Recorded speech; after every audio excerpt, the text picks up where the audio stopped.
తిరుమల కొండపై మొట్టమొదటిసారి ఎవరు నివసించారో ఇప్పుడు మనం చూద్దాం. 1000 ఏళ్ల క్రితం స్వామివారికి అభిషేకం చేయడం కోసం 8 కిలోమీటర్లు నడుచుకుంటూ వెళ్లి పాప వినాశనం నుంచి నీళ్లు తెచ్చేవారు తిరుమల నంబి. ఒకరోజు నీళ్లు తెస్తుండగా ఒక వేటగాడు వచ్చి బాగా దాహంగా ఉంది, కొంచెం నీటిని ఇవ్వమని అడుగుతాడు. కానీ ఇవి స్వామివారికి అభిషేకించడానికి తీసుకువెళుతున్నానని ఇవ్వకుండా తీసుకుని వెళ్ళిపోతుంటాడు తిరుమల నంబి.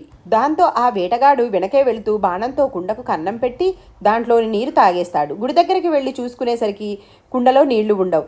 అప్పుడు తిరుమల నంబి చాలా బాధపడుతూ ఉంటాడు. బాధపడుతున్న తిరుమల నంబిని చూసిన వేటగాడు పక్కనే ఉన్న కొండపైకి తన బాణాన్ని వేసి ఒక జలపాతాన్ని తెప్పిస్తాడు. ఇప్పటి నుంచి స్వామివారి అభిషేకానికి ఇవే తీసుకుని వెళ్ళు అని చెప్పి ఆ వేటగాడు మాయమైపోతాడు.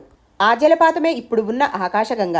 వేటగాడు రూపంలో వచ్చి స్వయంగా వెంకటేశ్వరుడే అని తెలుసుకున్న తిరుమల నంబి గుడి పక్కనే ఒక గుడిసె వేసుకొని మొట్టమొదటి తిరుమల వాసి అయ్యారు. ఈ వీడియో నచ్చినట్టయితే నమో వెంకటేశాయని కామెంట్ చేయండి. నమస్తే.